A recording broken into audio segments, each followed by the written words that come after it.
오늘 우리에게 주시는 하나님의 말씀은 예레미야 15장 1절에서 4절까지 말씀입니다. 예레미야 15장 1절에서 4절까지 말씀, 우리가 직접 하나님 말씀 성경을 열어서 한 목소리로 또 한 마음으로 하나님 앞에 봉독해 올리겠습니다. 15장 1절, 여호와께서 내게 이르시되 모세와 사무엘이 내 앞에 섰다 할지라도 내 마음은 이 백성을 향할 수 없나니 그들을 내 앞에서 쫓아내 보내라. 그들이 만일 내게 말하기를 우리가 어디로 나아가리요 하거든 너는 그들에게 이르기를 여호와께서 이와 같이 말씀하시니 죽을 자는 죽음으로 나아가고 칼을 받을 자는 칼로 나아가고 기근을 당할 자는 기근으로 나아가고 포로될 자는 포로됨으로 나아갈지니라 하셨다 하라. 여호와의 말씀이니라.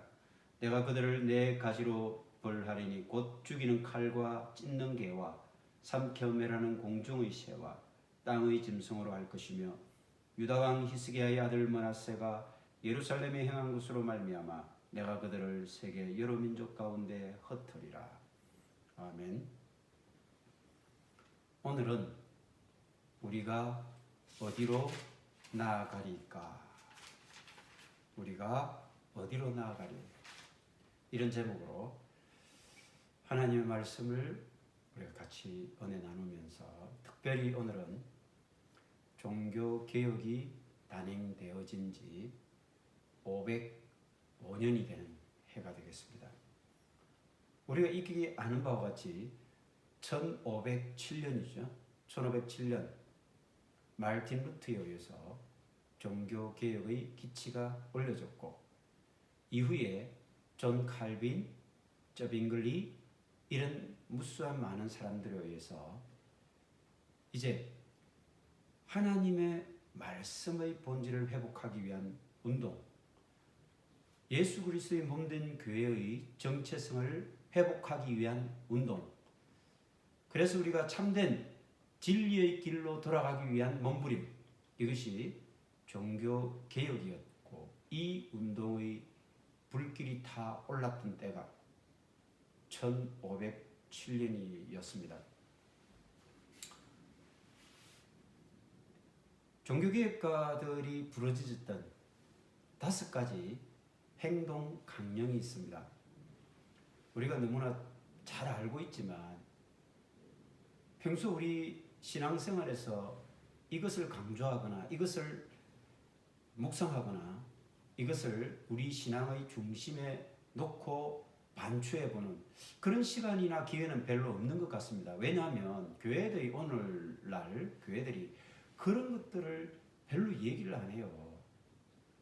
뭐 쓸데없이 돌아가는 국제 정세나 뭐 이런 정치 세계나 또 경제적인 상황이나 뭐 이런 것들 갖고 이런 저런 얘기하다가 그 소중한 예배 시간을 보내버리는 이런 경우들이 적지 않음을 봅니다. 물론 그런 것들이 우리가 관심을 가져야 될 이유이기도 하지만 우리의 주된 초점은 하나님 한 분만 있습니다. 우리가 예배하는 목적, 우리가 살아가는 목적은 오직 하나님 한 분뿐입니다. 그래서 우리 주변에 일어나는 모든 일들을 다 그분에게 맡겨드리고 그분의 선한 통치와 이끄심을 우리는 신뢰하며 살아가는 것뿐이죠. 그럼에도 불구하고 우리가 오늘 이제 종교개혁 주의를 맞이해서 종교개혁가들이 부르짖었던 실천적 행동 강령들을 살펴봄으로써 이제 우리가 이 시대를 살아가면서 우리에게 또다시 이런 강령들이 필요함을 인식해보며 또 그것들을 우리 삶 속에서 다시 한번 더 적용해보는 계기가 되기를 소망해봅니다. 5가지 솔라라고 얘기합니다. 마르틴 루터가 종교개혁의 기치를 내걸었을 때 그는 특별히 3가지를 주장을 했습니다. 첫 번째가 가장 중요한 게 뭐겠습니까? 말씀이죠. 하나님의 말씀입니다. 하나님의 말씀이 가장 중요하다는 것은 말씀이 곧 하나님이시기 때문입니다. 그래서 태초에 말씀이 계시니라. 이 말씀은 하나님이십니다. 이 말씀이 하나님이세요. 그러므로 우리는 말씀이신 하나님이신 이 말씀에 대해 가장 중요한 가장 근본적인 그런 인식을 우리가 가질 필요가 있는 것입니다. 이것을 우리가 솔라 스크립추라라고 하는 것은 성경이라는 라틴어입니다. 솔라 오직 성경, 오직 성경. 마르틴 루터가 여러분 신부 출신이라는 거 잘 아시죠? 중세 교회는 오늘날 우리가 말하는 가톨릭 성당이었습니다. 그들에게 있어서 정말 중요한 것은 뭐였느냐? 사실은 성경이 중요한 것이 아니라 교회의 전통이나 교황의 권위, 신부의 어떤 절대적 권위 이런 것들이 굉장히 중요했어요. 그리고 일반 성도들은 성경을 잘 몰랐습니다. 왜냐하면 그때 당시는 성경들이 다 라틴어로 되어 있었기 때문에 일반 성도들은 라틴어를 배우는 것도 어렵지만 그냥 성경을 접할 기회가 별로 없었어요. 여러분들이 잘 아시는 것처럼 이스라엘 역사를 되돌아보면 그 이스라엘 역사 가운데 요시야 왕 때 비로소 성전 수리하다가 그 구석에 처박혀 먼지 뽀얗게 쌓여 있었던 율법책이 발견되지 않았습니까? 하나님 말씀은 철저히 외면되고 하나님 말씀이 완전히 무시되어지고 망각되었던 그 시대, 그들은 철저하게 우상에 빠져 있었고 이방의 그런 압제에 시달리게 되었고 마침내 그들은 모든 민족과 나라의 정체성을 잃어버리고 이방의 포로로 고난의 세월을 보낸 그런 역사를 우리는 너무나 잘 알고 있습니다. 그 출발점이 하나님의 말씀이 사라지고 말씀이 무시되고 하나님의 말씀이 존재하지 않았던 그 시대에 일어났다는 것을 생각해 본다면 종교개혁 그 시대 역시 다를 바가 없었다는 것입니다. 온 유럽이 곳곳에 성직자들이 있었고 그들에 의해서 통치되어지고 민중들이 그들을 중심으로 생활을 하고 있었지만 어찌 보면 그게 기독교 세계라고 말을 하고 있었지만 하나님의 말씀은 철저하게 왜곡되어 있었고 하나님의 말씀은 철저하게 은폐되어 있었고 그래서 하나님의 말씀은 소위 말하는 그 신부나 주교라고 하는 사람들에 의해서만 선포되어지며 그들이 던져주는 그런 말씀들이 다 하나님의 말씀으로 이렇게 왜곡되어 선포되어졌던 그런 시대였습니다. 그러니 실제 권위는 교황이 최고의 권위를 가지고 있었고 그 교회라고 하는 껍데기 속에서 만들어진 전통 그것들이 권위를 가지고 있었던 거죠. 마르틴 루터는 이것이 아니다라는 것을 깨닫게 된 것이고 하나님께서 그 깨달음을 주신 것입니다. 성경만이 그리스도인의 유일한 최종 권위라고 하는 것을 그는 깨달았고 그것을 주장하기에 이르렀던 것입니다. 교회의 진정한 권위는 무엇입니까? 말씀입니다. 성경입니다. 다른 모든 권위들이 성경의 가르침에서 만약에 벗어난다면 우리는 성경의 말씀을 비추어서 그 다른 것들의 가르침과 권위에 우리는 저항해야 거부해야 됩니다. 왜 오늘날 무조건적인 복종을 요구합니까? 그것은 성경의 권위에 복종해야 된다라고 하는 것을 망각했기 때문입니다. 말씀의 권위에 복종해야 된다라고 하는 것을 오히려 일부 몰지각한 그런 성직자들이 자신들의 권위와 자기의 아주 그릇된 왕국을 만드는데 악용하고 있기 때문입니다. 우리는 종교개혁가들이 제일 먼저 주장했던 것이 솔라 스크립추라, 오직 성경이라고 하는 이 실천 강령이 제일 먼저 등장했다는 것을 여러분 기억하시기 바랍니다. 무슨 말씀입니까? 우리의 모든 그리스도인들의 신앙의 출발, 우리 모든 신앙의 그런 해석의 기준, 우리의 모든 신앙생활의 참된 판단의 근거, 이것은 오직 성경, 이 66권의 성경 말씀뿐이라는 것을 우리가 꼭 주목하고 기억할 필요가 있습니다. 그래서 우리가 장로의 권위도 중요하고, 가정에서는 부모의 권위도 중요하고, 또 목사의 권위도 중요하고, 다 중요해요. 하지만 이 하나님의 말씀의 권위보다 앞서거나 먼저 적용되어질 수는 결단코 없다는 것을 꼭 우리가 명심하고 그 기준을 잊지 말았으면 좋겠습니다. 우리는 하나님의 말씀 이것만으로 충분하다, 이것에 대해서 우리가 명확한 인식을 가져야 되고, 하나님 말씀만이 충분한 것이고 하나님 말씀만이 유일한 것이라고 하는 것에 대해서 우리는 반드시 동의해야만 하는 것입니다. 거기에 더 이상의 어떤 우리 인간의 지혜나 우리 인간의 기술적인 덧붙임이나 그런 것들이 필요하지 않습니다. 히브리서 4장 12절 우리가 잘 아는 말씀입니다. 하나님의 말씀은 살았고 활력이 있어서 좌우의 날선 어떤 것보다 예리하여 영과 혼과 및 관절과 골수를 찔러 쪼개기까지 하고 우리의 마음과 생각을 감찰하신다고 했습니다. 하나님의 말씀은 그 어떠한 예리한 양날의 검보다 예리해서 우리의 영혼, 관절, 골수까지 다 일일이 다 쪼개고 하나님 말씀 앞에 모든 것이 벌거벗은 듯이 다 드러나게 되어 있습니다. 바울이 디모데에게 쓴 편지글 가운데도 그런 말이 있는 것을 우리가 잘 알고 있습니다. 디모데 후서에 보면 또 네가 어려서부터 성경을 알았나니 성경은 능히 너로 하여금 그리스도 예수 안에 있는 믿음으로 말미암아 구원에 이르는 능력이 있게 하느니라.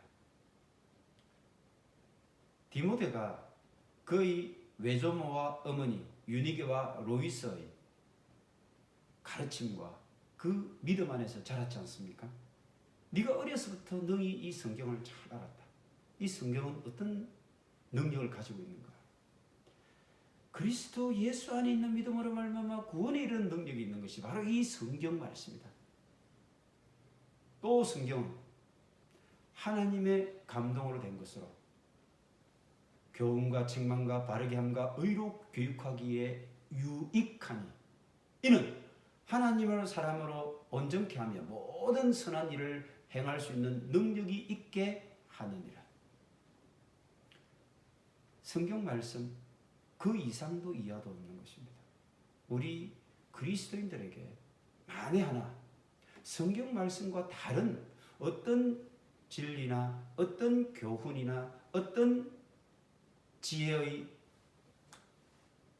말들이 첨부되어진다면, 그래서 그것으로 마치 성경 말씀인 것처럼 포장하고 왜곡한다면 그것은 하나님 앞에 심판받는 일이고 참으로 불행한 일이 될 것입니다. 우리는 죄로 이 말씀을 묵상하고 그 말씀을 이마에도 손목에도 곳곳에 우리가 이 말씀을 늘 새기고 묵상하며 말씀의 기준에 따라 살아가려고 몸부림쳐야 하는 것입니다. 두 번째는 솔라 피데, 피데라고 하는 것은 믿음, 믿음이라는 라틴어입니다. 오직 믿음으로. 말틴 루터는 그가 여러 가지 고민 가운데 있다가 밀라노에서 쉬고 있던 어느 날 그의 쉬고 있던 그 친구의 별장 담장 너머에서 어린아이들이 놀면서 이렇게 들려오는 노래소리가 있었습니다. 그 노래소리에서 일어나 집어서 들어라, 일어나 집어 들어라, 이런 노래소리가 들렸죠. 마치 우리나라에서는 어린아이들이 놀 때 뭐라고 합니까? 두꺼봐 두꺼봐 뭐 헌집 다오 새집 줄게 뭐 이런 거 있잖아요. 그게 똘레레게 똘레레게 이렇게 애들이 노래를 부르는 거예요. 그 노래 소리가 우리말 뜻으로 보면 일어나 집어 들어라, 일어나 집어서 들어 읽으라는 거예요. 그때 그 노래 소리를 듣고 불현듯 그가 하나님의 말씀을 들고 성경책을 펼쳤을 때 우리가 잘 아는 로마서 말씀이 등장했던 거죠. 로마서 말씀, 오직 의인은 믿음으로 말미암아 살리라, 이겁니다. 그래서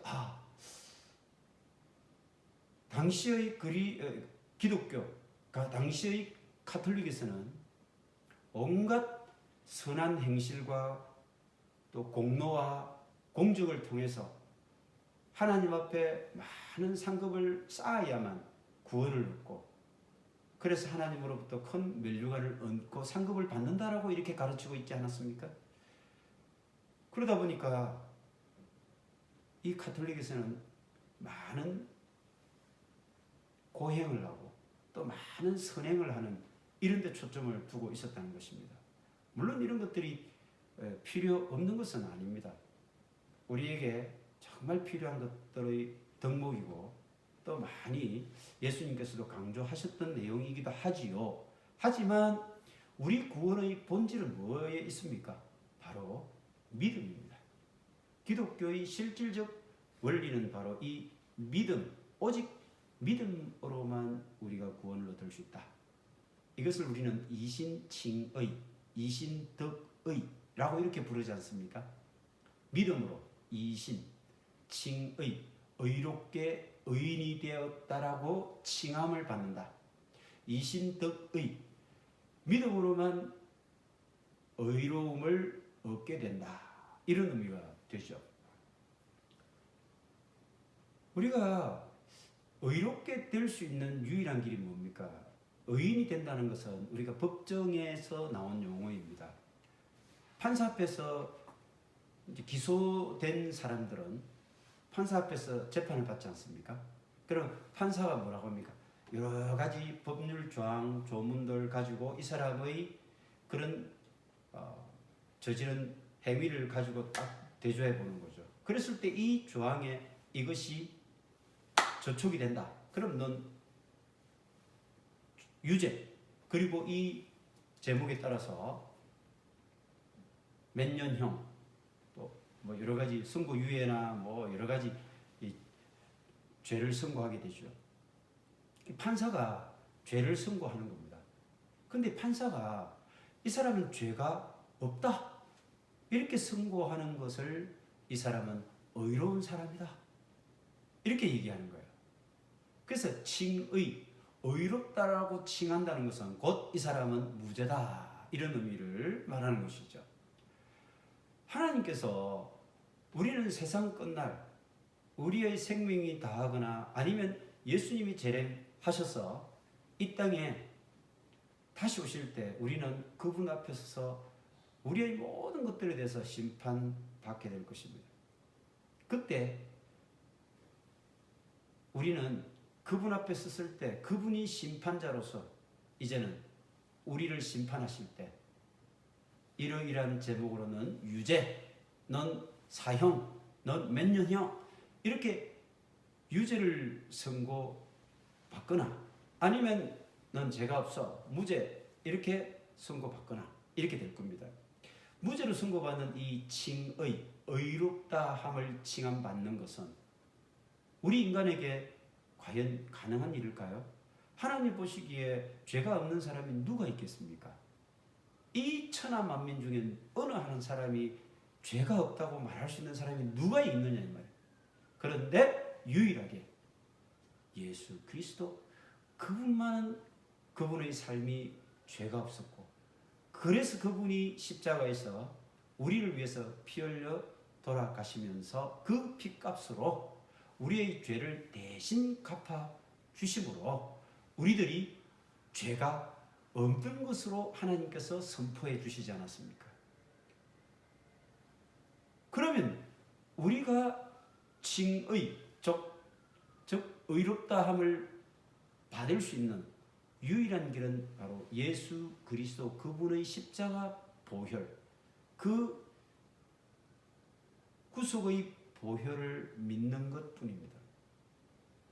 그것을 통해서만 우리는 유일하게 하나님 심판자이신 하나님 앞에 섰을 때 우리가 죄가 없다라고 선고받을 수 있는 유일한 통로가 되고 길이라고 하는 것을 우리가 알 수 있습니다. 그렇기 때문에 솔라 피데, 오직 믿음이라고 하는 것은 우리 그리스도인들의 구원을 위해서 우리가 믿고 따라야 하고 그렇게 실천해야 하는 유일한 원리라고 하는 것을 우리가 또 기억해야만 하는 것입니다. 의인은 믿음으로 말미암아 사는 것이고 이 믿음은요, 우리가 단순히 예수 그리스도가 그분이 내 구원자 되시고 내 구세주 되신다라고 하는 그 믿음에 머무르는 것이 아닙니다. 그것이 뿐만이 아니라 우리가 온전히 하나님을 신뢰해야 하는 것입니다. 우리 삶을 온전히 신뢰하면 어떻게 됩니까? 우리 삶을 하나님 앞에 다 맡기게 되겠죠. 나의 눈 떠서 생활하는 처음부터 눈 감고 잠에 드는, 어떻게 보면 자는 그 시간까지도 다 하나님 앞에 맡기는 거죠. 맡기는 겁니다. 맡기는 거. 이것이 믿음입니다. 단순히 나는 예수님을 나의 구주로 고백합니다. 그것으로 끝나는 것이 아닙니다. 우리 삶 전체를 다 그분 앞에 온전히 믿고 맡겨 드리는 것. 이것이 솔라 피데가 됩니다. 세 번째는 솔라 그라치아. 그라티아라고도 하고 그라치아라고도 발음을 하는데 그라치. 보통 우리 스페인어로 그라차 이렇게 하면 감사합니다 이런 의미거든요. 그라차. 솔라 그라티아라고 하면 오직 은혜, 오직 은혜라고 하는 것입니다. 에베소 2장 8절에 보면 이런 말씀이 있죠. 너희가 그 은혜로 말미암아, 예수 그리스도의 그 은혜로 말미암아 믿음으로 구원을 얻었나니 이것이 너희에게서 난 것이 아니요 하나님의 선물이라. 우리는 구원을 얻을 만한 어떠한 공로나 우리에게 의로운 부분이 1.1획도 없습니다. 그럼에도 불구하고 하나님께서 우리를 구원하시는 것은 전적인 그분의 은혜에 기인한다는 것을 우리가 기억해 본다면 우리는 어찌 우리의 살아있는 이 모든 것들이 그분께 감사할 제목이 되지 않을 수 있겠습니까? 우리는 살아있는 모든 것들이, 숨쉬고 걸어가는 모든 것들이 다 하나님 앞에 감사의 제목으로 나타날 수밖에 없는 것입니다. 구원에 대해서 우리는 하나님 이러이러하니까 우리를 구원해 주십시오 라고 할 자격이 1원도 없습니다. 1도 없습니다. 오직 그분의 전적인 자비와 그분의 전적인 사랑과 그분의 전적인 긍휼하심에만 우리는 우리의 구원을 의지할 수밖에 없습니다. 오늘날 많은 사람들이 그런 얘기를 합니다. 뭐 성선설 얘기하잖아요. 사람이 원래는 선한 존재였는데 살다 보니 이 악한 환경에서 악하게 되었다. 이런 생각들을 하는데 그렇습니까? 우리에게는 선한 구석이 없습니다. 하나님은 모든 사람에게 구원받을 책임을 그분이 지고 있습니까? 모든 사람을 구원해 줄 어떤 의무가 하나님께 있기라도 한 것입니까? 우리가 하나님 왜 나는 구원시켜주지 않습니까? 라고 이렇게 항변할 자격이 있습니까? 결코 없습니다. 아무것도 없어요. 우리가 마치 나는 내가 이렇게 해서 내가 예수님을 믿기로 해서 그렇기 때문에 내가 구원을 받게 되었어 라고 하는 착각을 하는 경우가 있지만, 실제로는 그것조차도 우리는 초자연적인 성령의 역사라고 하는 것을 잊어서는 안 됩니다. 그 초자연적인 성령의 역사는 바로 하나님의 은혜입니다. 오직 하나님의 은혜만이 우리를 예수 그리스도를 나의 주, 나의 하나님으로 고백할 수 있고 나의 구원자로 고백할 수 있도록 인도하시기 때문입니다. 그래서 우리는 그리스도께서 초자연적인 성령의 역사심으로 그리스도께서 우리를 이끌어 가시고 죄의 속박으로부터 해방시키시고 우리를 영원한 생명으로 이끌어 가시는 분임을 믿고 고백할 수 있게 된 것입니다. 이것은 오직 그분의 은혜에 기인한다는 것, 이것을 생각하며 우리는 언제나 하나님 앞에 감사 찬송을 게을리하지 말아야 할 것입니다. 이후에 나타난 종교개혁가들 중에 존 칼빈 같은 분들이 그 행동 강령에 새로운 것을 더 첨가를 했습니다.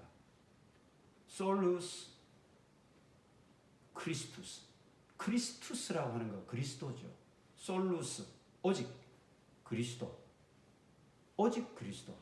요한복음 14장 6절 우리가 잘 아는 말씀이죠. 예수님이 뭐라고 하셨습니까? 내가 곧 길이요 진리요 생명이다. 길, 진리, 생명은 예수 그리스도라. 그러므로 나로 말미암지 않고는 아버지께로 올 자가 아무도 없습니다. 우리가 하나님께로 갈 수 있는 유일한 길, 하나님과 화목할 수 있는 유일한 길, 하나님과 다시금 생명의 회복을 꾀할 수 있는 유일한 길은 예수 그리스도 그분뿐입니다. 왜요? 그분이 하나님께로 나아갈 수 있는 유일한 길이며 우리가 하나님을 알 수 있는 유일한 진리이며 우리가 영원한 생명을 누릴 수 있는 영원한 생명이 그분에게 있기 때문입니다. 이제 우리는 중세교회 혹은 또 오늘날 교회나 성당이나 어디에서든 우리 인간의 구원을 마치 예수 그리스도 이분 이외에 어떤 성자나 성인이나 혹은 어떤 의로운 행위나 공적이나 착한 행실 이런 것들을 통해서만 구원을 얻는 것처럼 만약에 인식하고 가르친다면 그것은 오직 그리스도만이 길이요 진리요 생명이라고 하는 이 성경 말씀에 정면으로 위배되는 것입니다. 예수 그리스도 그분만이 우리를 영원한 길로 인도해 주실 유일한 통로 되는 것입니다. 우리 시대에 이 시대의 복음이 뭡니까, 여러분? 자존감 높이는 법, 긍정의 힘, 세상에서 우리가 성공하는 두 가지 법칙, 여러분 이런 것들이 우리 시대의 복음이 되어가고 있지 않습니까? 내적 치유, 그래서 내적 평안을 얻는 방법, 이런 것들이 난무하고 있지 않습니까?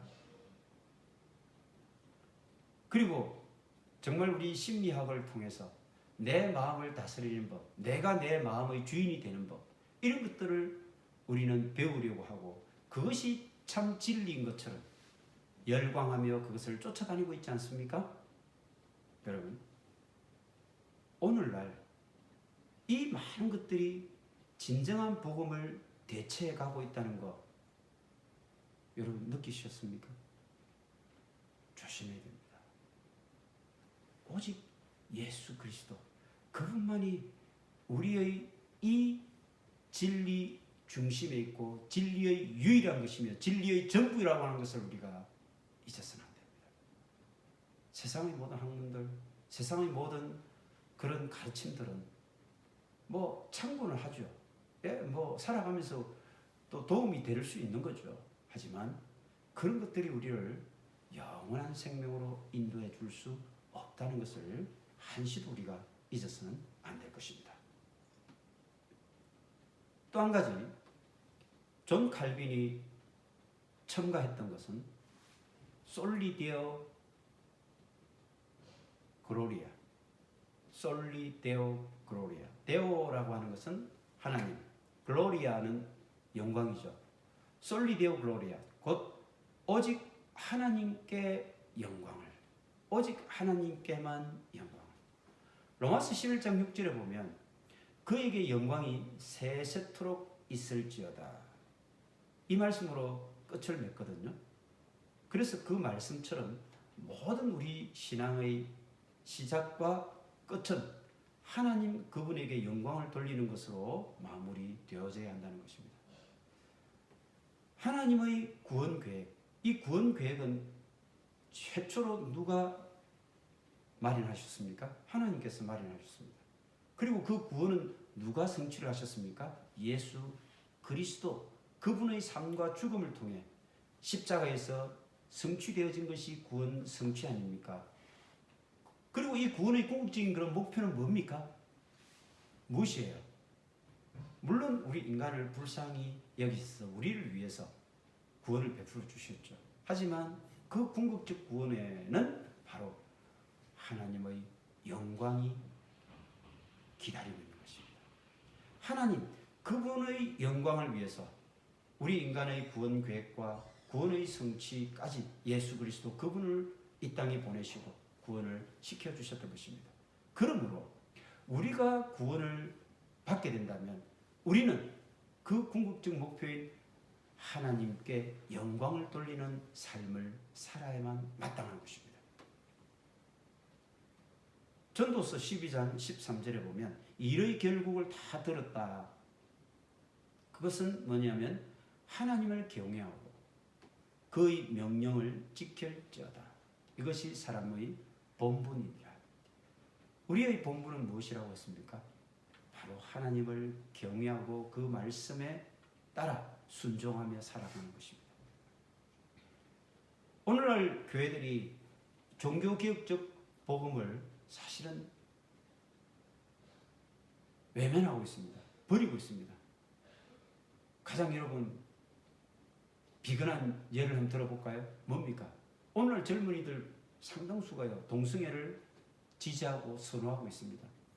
그것 때문에 혹시 내 교회에 나오는 청년들 중에 또는 내 교회에 있는 사람들 중에 동성애자들이 있을 수 있다. 그런 이유 때문에 그들에게 혹시 또 뭔가 걸림돌이 되거나 그들을 또 교회에 나오지 못하게 만드는 그런 길이라고 두려워한 나머지 동성애에 대한 설교를 안 합니다. 동성애가 죄라고 하는 선포를 하지 않습니다. 애써 그런 부분에 대해서 외면하고 있습니다. 어제 한국에서 불행한 사건이 발생했지 않습니까? 이 캐나다 땅에서도 그 소식을 들었습니다. 무려 150명이 넘는 사람이 압사해 죽었습니다. 그 수많은 사람들이 지금 또 병상에서 신음하고 있습니다. 왜 그랬습니까? 할로윈 축제에 나가서 그 축제를 즐기기 위해서입니다. 여러분, 할로윈 축제가 뭔지 아시죠? 그 기원을 더듬어 올라가 보면 북유럽에서 스칸디나 반도 그 지역들이 호박 이런 걸 만들어 놓고 그 악귀를 쫓아내기 위한 그런 풍습에서 기인된 거 아닙니까? 그 귀신을 찬양하며 악귀를 쫓아낸 그 귀신 노름, 그것이 오랜 세월에 걸치면서 그들의 일반 풍습으로 자리를 잡게 되고 그것이 마치 축제가 되고 그것이 오늘날 젊은이들에게 아무런 거리낌 없이 즐길 거리가 되어버린 이런 세상을 우리가 살아가고 있다는 것입니다. 참으로 제가 이 말씀을 드리는 것은 그 희생자들을 폄훼하는 것이 아닙니다. 참 마음이 안타깝고 너무너무 가슴이 아파요. 하지만 한번 우리가 생각해 보세요. 한번 생각해 보세요. 어떤 현장에 가서 그들이 그런 어이없는 죽음을 당했는가? 우리가 의인이 그 수많은 사람들을 위해서 자기 목숨을 잃으면 그 의인의 목숨값은 얼마나 고귀합니까? 그런데 어이없게도 그런 이방의 풍습이 축제가 되고 그 축제에 같이 참여하다가 이런 비극을 맞이했다는 것을 생각해 보십시오. 우리 그리스도인들의 책임이 없다 할 수 있습니까? 그리스도인들을 교육시키고 그리스도인들을 올바른 교리로 무장시키고 올바른 말씀으로 이끌어가야 할 그리스도인들 목사들 지도자들은 책임이 없다 할 수 있습니까? 오늘 살아가는 많은 목사들 교회를 운영하면서 교인들을 가르치면서 목회한답시고 도대체 무엇을 가르치고 무엇을 얘기하고 무엇을 그들에게 먹이고 양육하고 있느냐, 이것을 우리가 돌아봐야 된다는 것입니다. 젊은이들이 행여 그것 때문에 교회 등질고 교회 나오지 않을까 봐 벌벌 떨면서 진리를 선포하는데 주저하고 성경 말씀을 애써 왜곡하고, 이것이 오늘날 교회의 현 주소란 말입니다. 교인들 숫자가 줄어들까 봐 겁이 나서 그들의 호주머니에서 나오는 헌금이 줄까 봐 두려워서, 이것이 오늘 교회를 바라보는 하나님의 입장에서 본다면 얼마나 통탄할 노릇이며 얼마나 개탄스러운 일입니까? 이 비극이 비단 그 젊은이들만의 책임입니까? 이 비극이 도대체 그들에게 진리를 가르치고 올바른 말씀으로 그 방향을 제시하지 못한 그리스도 지도자들이 목사들의 책임이 없다 할 수 있습니까? 하나님께서 분명히 오늘도 우리들에게, 목사들에게, 교회의 지도자들에게 엄격히 꾸짖고 책망하고 그 책임을 엄중하게 물을 것입니다. 이제 오늘날 문화에 집착하고 마치 교인들을 소비자로 여기면서 그 소비자의 입맛에 맞는 그런 제품으로 선전하며 그 소비자들을 끌어모으는데 혈안이 된 그런 기업들과 같은 입장으로, 그런 마케팅으로 전락해버린 이 교회들, 그 불신자들의 호응을 이끌어내기 위해서 온갖 세상 용어로 치장하고 세상 문화로 덧붙이고 그것들로 그 젊은이들의 호응을 살려고 하는 이 오늘날의 교회의 모습을 보면 종교개혁의 복음을 철저하게 외면해버렸다는 것을 우리가 가슴 아프게 생각을 해야 됩니다. 우리는 종교개혁의 길이 뭡니까? 참된 신자들이 하나님을 재발견하고 하나님의 영광을 추구하는 길로 이끌어 가야만 하는 것입니다. 이제 말씀을 마무리하는 입장에서 오늘 예레미야 말씀을 잠깐만 한번 보고 그 말씀을 적용해 보면서 이제 마무리하고자 합니다. 예레미야 시대 때 이스라엘 백성들이 그랬습니다. 더 심각했죠. 하나님께서는 오죽하면 예레미야 선지자를 통해서 이제 나에게 기도도 하지 말고 나에게 구하지 마라 제발. 이제 나는 포기했다. 하나님이 오죽 답답하면 그런 말씀을 하시겠습니까? 한번 보십시오.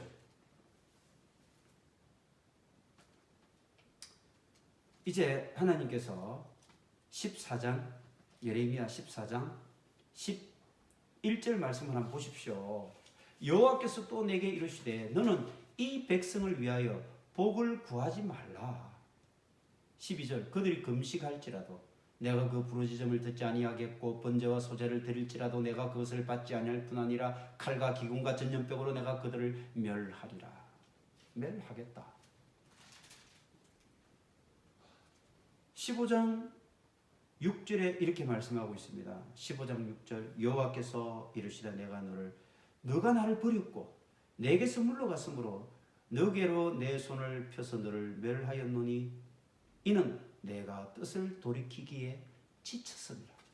하나님께서 지치셨다는 표현을 쓰는 거 얼마나 가슴 아픕니까? 여러분, 하나님은 참고 인내하시고 인내하시는 분, 그 인내가 무궁하신 분으로 우리가 알고 있지 않습니까? 그래서 집 나간 탕자가 돌아오기만을 손꼽아 기다린 그 아버지 같은 분이 하나님이시라고 우리가 알고 있지 않습니까? 그런데 오늘 이사야를 통해서 우리에게 말씀하시는 것은 내가 그 뜻을 돌이키기에 지쳤다. 이렇게 말씀하고 계십니다. 그 하나님의 여러분 애타고 그 불같이 타오르는 마음을 여러분 읽을 수 있습니까? 우리가 이 말씀을 읽으면서 이 말씀을 들으면서 하나님의 그 마음을 우리가 100분의 1이라도 이해해야 된다는 말입니다. 하나님의 마음을 이해하지 못하는 그런 예배가 어찌 그 살아있는 예배라고 할 수 있습니까? 내가 지금 피곤하고 힘들어 죽겠는데 맨날 첫날 그렇게 심판 이야기나 하고 하나님의 벌받는 얘기나 하고 그렇게 나무라고 책망하는 얘기만 하면 내가 교회를 좋아하겠습니까? 라고 하는 사람들, 그 사람들 취향에 맞춰서 이런 말씀을 쏙쏙 빼버리고 오직 그들의 귀에 즐거운 말, 오늘 내가 은혜 받았어. 그래, 내가 내 마음의 위로를 받았어. 이렇게 평안해. 그래서 여러분, 그 선지자들이 거짓 선지자라고 예레미야는 말씀하고 있습니다. 14장 13절 한번 보십시오. 이에 내가 말하되 슬포도소이다 주 여호와여 보시옵소서. 선지자들이 그들에게 이르기를 너희가 칼을 보지 아니하겠고 기근은 너희에게 이르지 아니할 것이라. 내가 이곳에서 너희에게 확실한 평강을 주리라 하나이다. 선지자들이 이렇게 말하나이다. 하나님 14절에 그래서 여호와께서 내게 이르시되 선지자들이 내 이름으로 거짓 예언을 하도다. 나는 그들을 보내지 아니하였고 그들에게 명령하거나 이르지 아니하였거늘 그들이 거짓 계시와 점술과 헛된 것과 자기 마음의 거짓으로 너희에게 예언하는도다. 나 그렇게 말한 적 없어. 그들이 너희들에게 거짓말하고 있는 거야. 여러분, 오늘날 우리 교회들이 하나같이 하나님의 사랑 타령에 빠져 있습니다. 하나님의 은혜 타령에만 빠져 있습니다. 물론 우리는 하나님의 사랑과 은혜가 너무나 소중하고 크다는 것을 가르쳐야 되고 강조해야만 됩니다. 그런데 오늘 예레미야 선지자의 이 정말 전곡을 찌르는 이 예리한 칼끝 같은 말씀을 들어보십시오. 이 거짓 선지자들이 뭐라고 한다고 했습니까? 아니 너희가 칼을 보지 아니하겠고 이방의 무력 침략을 당하지 않는다. 기근은 너희에게 이르지 않을 것이라. 너희들이 절대로 굶고 배고프고 굶주린 일이 없을 것이다. 내가 이곳에서 너희에게 확실한 평강을 주리라. 이런 얘기를 합니다. 여러분 생각해 보십시오. 지금 잘 이 표현을 보세요. 거짓 선지자들이 하나님께서 이렇게 말씀하셨다라고 하는 것이 아니라 마치 이렇게 하겠고 이렇게 할 것이라 평강을 주리라. 거짓 선지자들이 하나님이 되어버렸어요. 여러분, 신천지만 거짓 선지자입니까? 통일교만 사이비 종교입니까? 하나님의 교회 무슨 JMS 무슨 만민 무슨 교회 그런 것들만 여러분 사이비 이단 교회입니까? 우리가 정통교단, 정통교회라고 생각하는 많은 교회들이요 이렇게 하고 있어요. 너희 칼 보지 않을 것이고 기근 너희에게 이르지 않을 것이고 너희에게 확실한 평강을 주겠다. 마치 자기들이 하나님이냐 하나님 역할을 대신하고 있습니다. 그래서 어떤 목사들은요 하나님 까불지 마, 하나님 나에게 혼나, 이런 무리하기 짝이 없는 무식하기 짝이 없는 그런 소리를 강단에서 끊김없이 하고 그 소리에 또 아멘 할렐루야 하면서 호응하는 이 어리석고 답답하고 불쌍한 교인들, 하나님이 보실 때에 어떤 마음이겠습니까? 어떤 마음이겠습니까? 여러분, 하나님께서는 결단코 그들을 용서하지 않을 것입니다. 하나님께서는 결단코 그것들을 오랫동안 참아주지 아니할 것입니다. 그래서 이 당시의 예루살렘 백성들, 이들의 죄악이 얼마나 컸을까요? 그들이 13장 25절에 이런 말씀이 나옵니다. 여호와의 말씀이니 이런 내 몫이라 내가 헤아려 정하여 내게 준 분깃이라 네가 나를 잊어버리고 거짓을 신뢰하는 까닭이라. 그 까닭이 뭐라고 했습니까? 하나님을 잊고 네가 거짓을 신뢰한다. 원래 이스라엘 백성들은 하나님의 분깃이었고 하나님은 이스라엘 백성들의 분깃이었습니다. 그런데 이제 무엇이 그들에게는 심판이 그들의 분깃이 되었다는 것입니다. 그들이 이제는 멸망이 그들의 몫이 되었고 그들의 유업은 다른 거 없어. 너희들이 이제 이방의 땅으로 포로로 끌려가서 그들에게 노예살이하고 정신 차려야 돼. 여러분, 우리는 종교개혁 505주년을 이제 맞이하는 이 시점에서 다시 한 번 더 하나님의 말씀의 엄중함을 귀 기울여야 할 것입니다. 그래서 사탕발림, 귀가 얇아서 우리에게 즐겁고 유익하고 평화로운 소리만 듣고 하나님의 올바른 질책의 소리, 징계의 소리, 또 꾸짖는 소리에 귀를 닫는 이 세태를 우리가 돌아볼 필요가 있습니다. 이제 이 한 주간 우리는 다시 한 번 더 종교개혁의 그 말씀을 마음에 새기고 우리 마음속에서 우리가 올바르게 살아가기를 안타깝게 바라는 하나님의 그 안타까운 심정, 예레미야를 통해서 우리에게 던지는 하나님의 그 안타까운 음성을 이 한 주간 들으면서 우리는 정말 하나님 그 마음에 합당한 그런 사람으로 이 한 주간을 승리롭게 살아가는 칭찬받는 그리스도인의 삶이 되시기를 간절히 축원드립니다. 우리 다 같이 찬송가 586장입니다. 586장 1절과 4절 하겠습니다.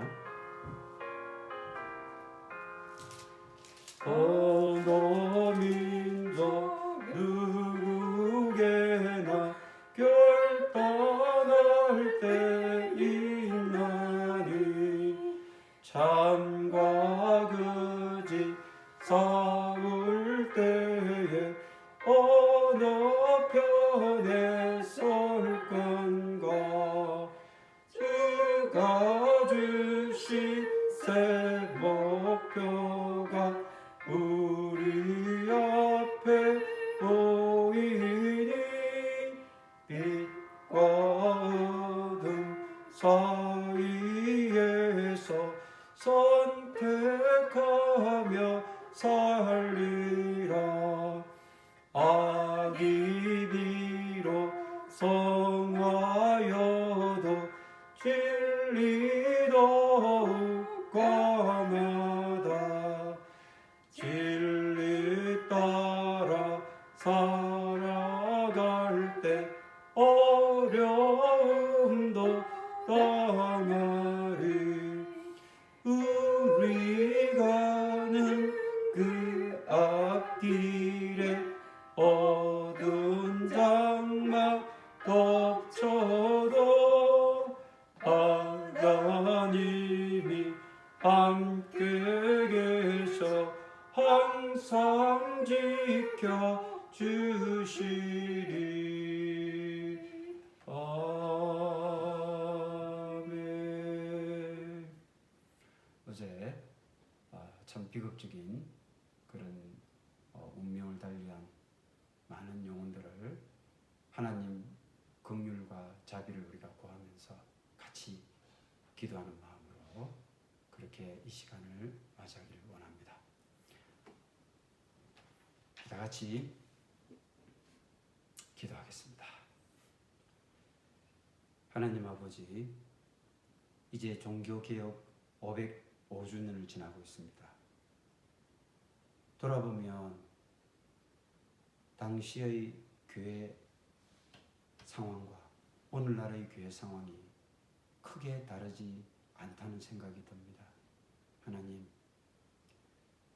유대인들의 온갖 위선과 죄악들이 선지자를 통해서 고발되어지고 그렇게 부르짖고 외쳤음에도 결코 그들은 그 외침에 귀 기울이지 아니하고 그들의 완악함과 모든 죄악들을 쫓아서 결국 스스로 멸망의 길로 자초해 버렸음을 역사가 생생히 저희에게 교훈해 주고 있음을 잘 알고 있습니다.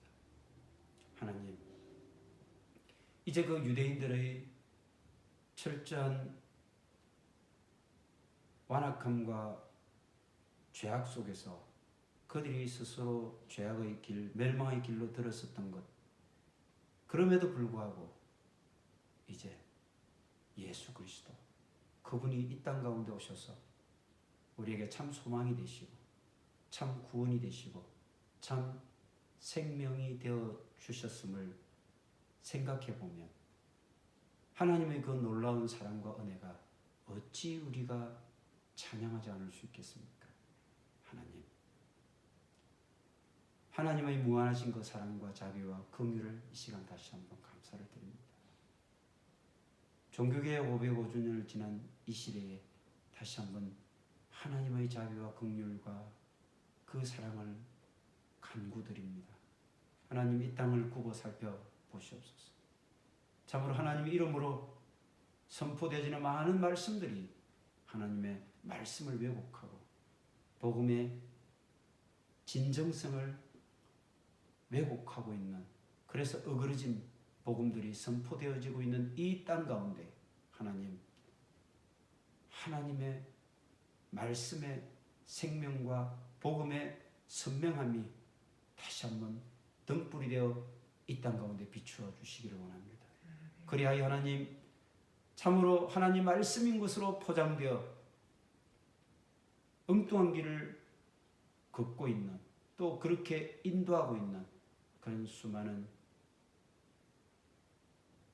말씀들과 또 그런 영혼들을 하나님, 이 시간 올바른 진리의 말씀으로, 올바른 생명의 말씀으로, 그래서 이 말씀의 빛을 쫓아 그들이 돌이키며 그런 올바른 길로 돌아설 수 있도록 인도하여 주시고 그들을 붙잡아 주시옵소서. 이 한 주간 하나님 앞에 우리의 주님 말씀교회 모든 교인들 뿐만 아니라 그들과 연결되어 있는 모든 자녀들, 그들의 가족들, 그들을 만나는 모든 사람들이 다 그렇게 승리의 삶을 살기를 간절히 원합니다. 이제는 우리 주 예수 그리스도의 은혜와 하나님 아버지의 무한하신 사랑하심과 성령님의 가르침과 깨우치게 하심과 또 진리의 그 빛되심 앞에